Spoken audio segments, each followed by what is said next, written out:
After the strike on Novorossiysk, Russia suspended oil exports and crude prices began to rise sharply. On Friday, November 14th, oil prices increased by about 2%, which is considered a significant rise, after oil exports in Novorossiysk were halted due to a drone attack. This attack caused a fire at an oil depot in one of the key energy hubs. And now, more information in our report. My name is Yevhen Sirov, this is the Glavred channel. Subscribe and give us a like. Let's get started. Due to the incident, the port temporarily suspended shipments and Transneft stopped supplying oil to the terminal, industry sources told Reuters. The intensity of these attacks has increased. They are happening much more frequently.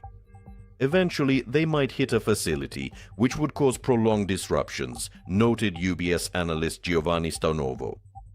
In particular, in October, 3.22 million tons of crude oil were exported through the port of Novorossiysk, about 761,000 barrels per day, and nearly 1.8 million tons of petroleum products. Rising prices. This occurred after a sharp drop on Wednesday, November 13th, of about 3%, caused by an OPEC forecast that in 2026 global oil supply will match demand, contrary to previous expectations of a deficit. Despite the fluctuations, Brent rose by about 1%, and WTI became more expensive, by 0.2%. Investors are also assessing the impact of new Western sanctions on Russian oil supplies and trade flows. According to estimates by JP Morgan, about 1.4 million barrels per day of Russian oil are being held up on tankers due to unloading issues caused by restrictions against these companies. After the November 21st deadline, unloading may become even more difficult, analysts add. On the night of November 14th, it was reported that a fire broke out at the large Sheskaris oil terminal in Novorossiysk after a raid by unidentified drones, according to local residents and Telegram channels. The strike may have also reportedly affected S-300 and S-400 air defense positions, which are believed to be located near the terminal. On October 22nd, for the first time under President Trump's second administration, the U.S. imposed new sanctions against Russia and its largest oil companies, Rosneft and Lukoil. On November 6th, the Moscow Times reported that revenues to the Russian federal budget from oil and gas over the first 10 months had decreased by 21.4% compared to the same period last year, or by 2 trillion rubles, from 9.54 trillion to 7.5 trillion rubles. Because of the video showing Russians entering Pokrovsk, there was an uproar in the Z channels. Some Russian bloggers are saying that because these videos were published, the attempt was thwarted and the column was destroyed. Now to the point. Because of some idiot who filmed this and leaked it online, today there are piles of dead and burned out equipment there. At the same time, Putin's soldiers are fleeing the front more and more often. This was reported by a captain of the Russian army who deserted from the so-called special military operation to journalists from the Khodorkovsky Live project. He also spoke about resettings, extortion, alcoholism, and drug addiction among Putin's troops, as well as other horrors in the army. Several people from our unit died during training. The nurses walk around. In the evening, some of them turn into geishas. Our officers would just shoot.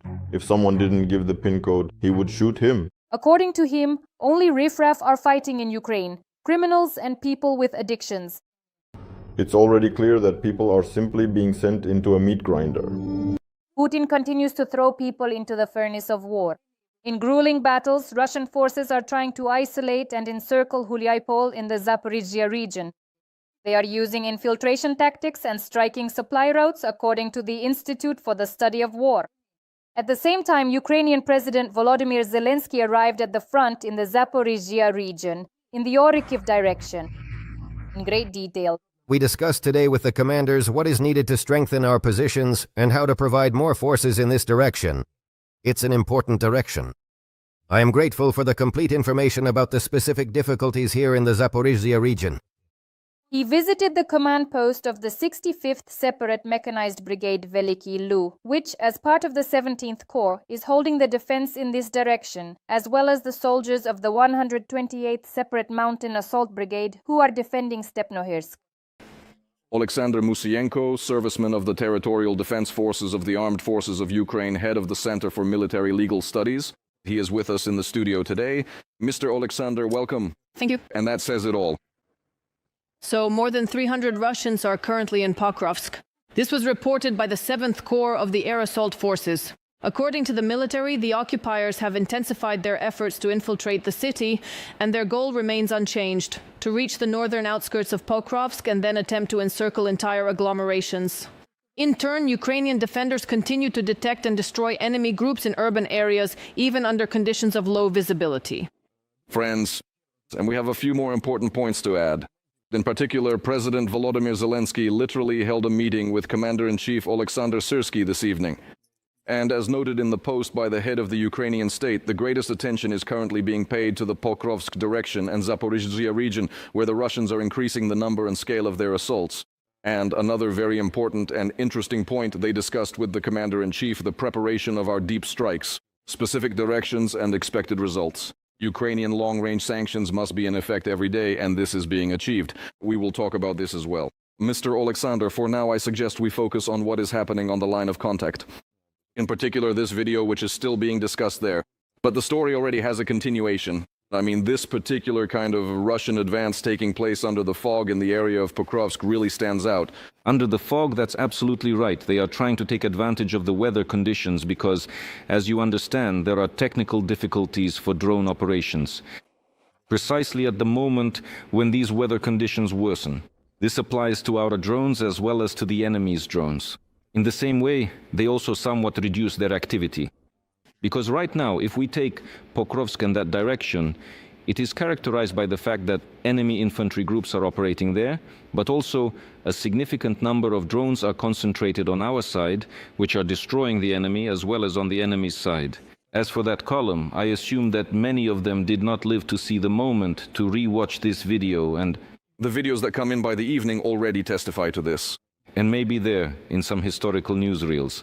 All of it looked, quite, well, let me put it this way, not to underestimate the enemy's capabilities, but it all looked rather, like in World War II, when the Nazis would come in on motorcycles and so on. Those were the kinds of impressions I got. That's why these infantry groups are being destroyed. Obviously, the enemy is using and employing various means, motorcycles among them. Unfortunately, in some cases, they do demonstrate their effectiveness in terms of mobility because they allow the enemy to carry out certain maneuvers. But these groups are detected and destroyed, because if everything were going as well as the enemy wants to present it, especially by showing certain videos and shaping narratives, then what Putin announced 2 weeks ago should have already been accomplished. Pokrovsk should already be encircled, and journalists should have come to film it. But somehow there are no representatives of Western media to be seen, nor is there any sign of Pokrovsk being encircled. And what does that mean? Broadly speaking, it's important to explain here what actually started at the end of October, when the enemy concentrated its forces and advanced, began entering Pokrovsk in groups more actively, attacking Mirnohrad, trying to cut off the flanks and disrupt logistics. We managed to withstand the first round of this battle. Yes, with certain losses, given that the enemy entered and is now directly present there, in Pokrovsk trying to take action. But we managed to repel this first wave. However, it's clear that the enemy is not giving up on its intentions.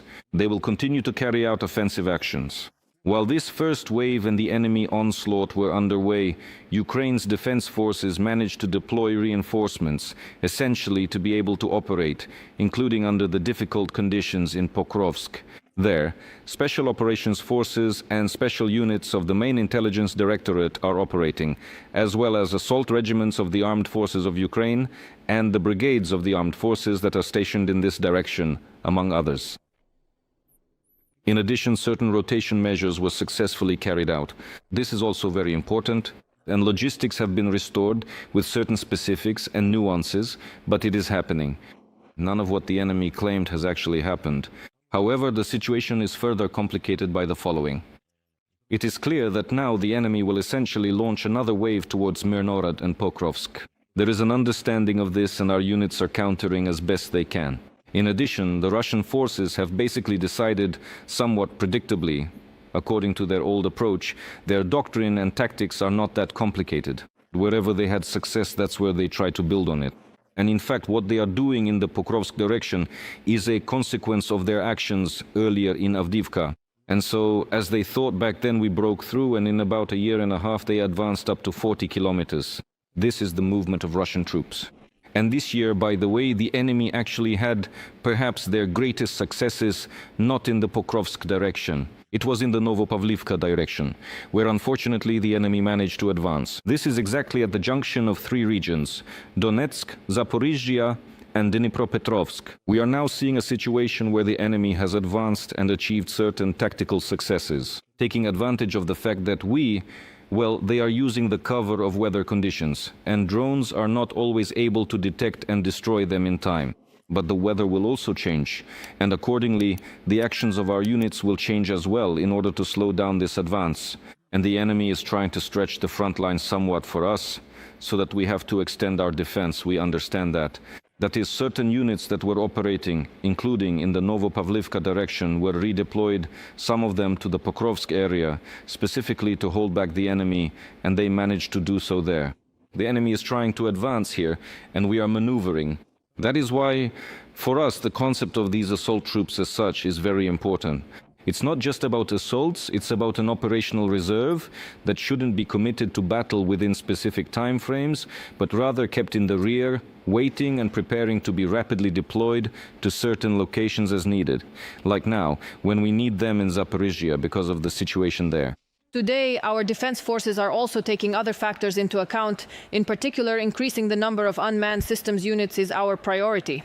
This was emphasized by the Commander-in-Chief of the Armed Forces, Oleksandr Musiienko. According to him, the unmanned systems forces are delivering concrete results in destroying the enemy, and this number is only increasing. FPV drones and heavy bombers have proven to be the most effective in operation. Let's listen. The occupiers are adopting our experience, particularly in creating regiments of unmanned systems and interceptor drones, and are allocating significant resources to these. We must constantly improve in order to maintain our technological advantage. Special attention is being paid to scaling up unmanned systems units, increasing the number of trained crews, recruiting personnel, and creating the infrastructure necessary for their effective operation. Oleksandr Musiienko, Commander-in-Chief of the Armed Forces of Ukraine. Mr. Oleksandr, considering the statistics we've heard from the 7th Air Assault Corps about over 300 servicemen, and what we're now hearing from Mr. Musiienko about the need to increase the number and capabilities of drone strikes, are these things connected? Or how will a greater number of drones help us reduce the number of occupiers in this direction? I'll explain it very simply. The thing is, as of today, the main objective set by the command, and this is what the Commander-in-Chief of the Armed Forces of Ukraine, General Syrskyi, talks about, is that in order to preserve lives, it is necessary to avoid as much as possible contact battles, meaning close-range firefights with small arms. If we are constantly engaged in close-range firefights with small arms, it's very difficult because the enemy has the advantage, and therefore we need to destroy the enemy as they approach. Right now, many battalion, brigade, and even company commanders are actually following this practice. Why? Because, in fact, on certain sections of the front, we have an advantage over the enemy in reconnaissance capabilities thanks to UAVs. Unfortunately, we don't have an advantage everywhere when it comes to fiber optic and FPV drones, because the enemy is also active and they are trying to improve and scale up their production. But definitely, wherever we have an advantage in reconnaissance, it is used as effectively as possible, because as soon as a group of infantry is detected in certain areas, the appropriate commands are given immediately, strikes are adjusted right away, and the drones start to operate. Wherever artillery can reach, it is used. Where it can't, drones are used to the fullest extent possible. This is how the enemy is destroyed. Well, we understand perfectly well that a lot of drones are needed, because when a group of infantry advances, it needs to be eliminated. Accordingly, there is a real need, but this truly saves lives. In other words, this helps the infantryman in today's battle, just as the development of robotic systems does, by the way. In fact, following the results of this meeting, the progress in developing robotic systems for various tasks, including logistics, was also highly praised. Recently, as you know, the president of Ukraine honored the units that evacuated a wounded soldier for the 7th time who had spent 33 days at the positions. And thanks to the fact that he had a very good comrade who followed the instructions given by the medics, and thanks to the ability to maintain logistics, particularly with the help of drones that delivered medicines and everything necessary to the positions, on the 7th attempt after 6 unsuccessful ones, a robot evacuated the wounded soldier. And he was delivered to the stabilization point. So there are things like this. Now imagine carrying out an evacuation using a car or armored vehicle. How risky that is, how many people it requires, and what risks it poses. So this whole component, it helps, it really does save lives in some cases, and it is extremely necessary. But we need to scale up. So despite everything, even though we are growing more, every month, if we look at the statistics, the number of enemy targets destroyed as a result of drone strikes, which, by the way, are always video confirmed because that's mandatory, keeps increasing. And it's scaling up. But still, we need even more. We still need more. That's why ramping up and increasing production is very important for us. Mr. Oleksandr, a quick clarification. Usually when we talk about the use of unmanned systems, it's about defensive operations. Well, in particular, obviously, on our side. In your opinion, and I'll ask you again to please be as concise as possible, are unmanned systems a universal tool, or are they primarily for defensive purposes and not really for offensive operations? Well, counteroffensive. They are definitely universal. Deep strikes demonstrate this as well. These are elements of active defense, I would say. That is, by bringing the war onto Russian territory, we are actively defending ourselves by inflicting destruction and losses on the enemy on their own soil, weakening their military and economic potential. Drone attacks on Russia are ongoing. Today, unmanned systems struck the Saratov oil refinery. A series of explosions occurred there, followed by a large-scale fire. According to the General Staff, the results of the strikes are currently being clarified. In addition, the General Staff confirmed a strike on the oil refinery in Orsk-Orenburg region. According to sources from We Are Ukraine, the Russian oil refinery was attacked by SBU drones. After the strike, the primary oil processing unit caught fire there. The Orsk oil refinery is one of the largest in the region and is located almost 1,500 kilometers from the Ukrainian border. Well, Mr. Oleksandr, since we've already started talking about deep strikes, let's continue with deep strikes then. Let's continue. Especially since the president voiced this idea. Strike Russia every day. To what extent do we have such capabilities, and maybe even every day and several times a day? Well, in fact, strikes are being carried out almost every day, and they will continue to be carried out. The question is about scaling up, developing our capabilities and capacities, and they are also evolving. I can say that the components of the defense and security forces involved are constantly improving their tactics and their work. The goal that is set, the goal is the effectiveness of strikes and hits, bypassing the enemy's air defense systems, exhausting them, and in some cases, destroying those systems. I can say that, for example, the serious work being done by the drone forces and their constant improvement are facts and have produced very powerful results. I can also tell you that the Special Operations Forces have made quite significant progress as well in the armed forces in order to make their attacks more. So now it has come to the point where more is needed and it needs to be more effective. But of course, production is also needed to constantly support these capabilities.